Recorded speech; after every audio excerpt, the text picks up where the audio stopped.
Hello world, how's it going? It's James here with another weekly update. This update's a little bit special though because today is the 1st of July and as some of you might know, I had my transplant on the 1st of April. So that means that it's now been exactly 3 calendar months since I had my hair transplant surgery. Let's get straight into it and we'll give you a close-up on the front here.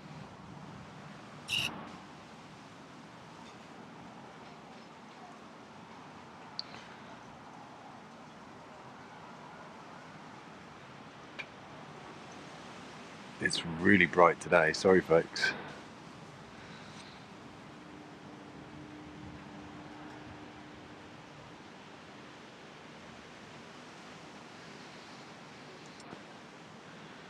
So I'm noticing more and more each week it's just thickening up and doing exactly as it should do.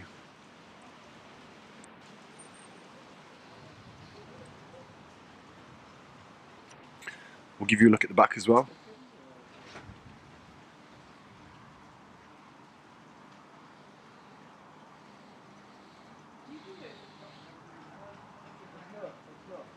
In terms of updates, I'm still doing exactly the same thing as I was the weeks before. So that's washing my hair once a day with the combination of caffeine shampoo and a strengthening shampoo. I'm also using an argan oil and applying that twice a day, once in the morning after the shower and once in the evening a little bit thicker. That's working wonders, I think, for strengthening and thickening up the hair as it's coming through. And I just keep noticing, more and more each day that the hair is really thickening up, and I'm actually to the point now where I'm not wearing a hat out in public. So you still get the odd stare, but I'm actually to a point now where I feel that it's comfortable enough for me to just rock it as it is now. So I've abandoned the cap, and I think all of this lovely sunshine at the moment, provided that I wear sunblock. I've got a high factor sunblock, but I think it's doing wonders for stimulating the follicles to grow as well. I think within this stage, what you'll find is that you go through a period of itchiness.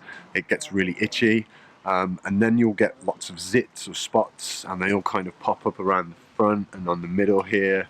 And then the zits or the spots will kind of pop and disperse. And then you'll find that there's another little growth phase, and the following week you'll notice that it's really kind of thickened up again, and you'll go through that same cycle again, because that's all that's been happening with me for the last 3 weeks. My scalp gets really itchy, followed by a phase of spots, and then followed by a phase of growth.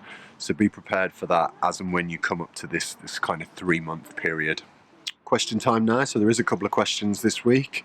I just want to say now, if any of you do have any questions, pop them in the comments below. I'll answer them in the next video for you. So anything at all, if it's about the surgery, if it's about Elite Hair Transplant itself, or if it's just a general query that you have about any part of this process, then feel free to comment.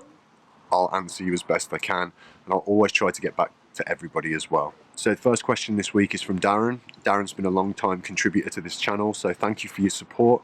And Darren basically asks, did my hair shed and then grow evenly when it came back in?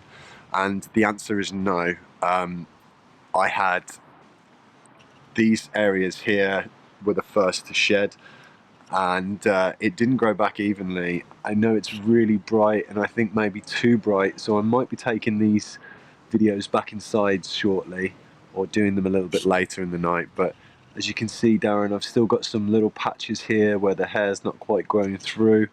Maybe not so much on this side, but if you also remember a couple of videos back, I can't remember which side it was, I think it was this side, it wasn't growing as quickly as this side, which was kind of another reason why I've wore the hat for so long when I was out in public. So no, it won't grow back evenly, but at the same time, don't worry, it's not something that's going to ultimately affect you, well, hopefully 12 months down the line, and you will have an even coverage, provided that you've not picked or pulled out any of those follicles. ZiaWorks, another regular contributor to this channel, has asked another question, so thank you for your support. And his question was, do I have naturally thick hair? And the answer is yes, I do. I have quite thick hair. I also have quite dark hair. So if I give you a brief explanation of what thick hair actually means, is that every follicle doesn't necessarily just contain one hair, but sometimes they can contain up to 5 through to 7 hairs. I think maybe they even go more than that, but when I had a microscope kind of looking at all the back of my hair for the suitability of the donor site. They said that I actually had a really good donor site because a lot of my hairs contained 5, 6 and 7 hair shafts per follicle, which means that naturally I do have thick hair, but it also means that I'm a very good candidate for a hair transplant as well. And so that's one of the reasons I think why I'm seeing such good results so early on at the moment. It's because I have a naturally thick hair anyway. The fact that my hair is dark also contributes to that as well. They say that poor candidates for these kind of procedures are those with really fair or light hair, and those that have quite thin hair anyway. And the chances are that if you do go through with a procedure with these kind of parameters, then the chances are is that you might need multiple surgeries in order to get the same level of coverage as somebody who has thick and dark hair. So one of those are the things to bear in mind, and great questions, Earworks, so thank you for asking. So that's everything for today. So thank you all for watching. If you do want to follow my hair transplant journey, then please do subscribe.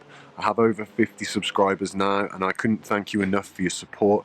I'd really like to try and get the number of subscribers up. So if this is of interest to you, if you could please just hit the subscribe button, that would really mean a lot to me. But that's everything for now, folks. So enjoy your week. I'll see you next week. That's all for now. Bye-bye.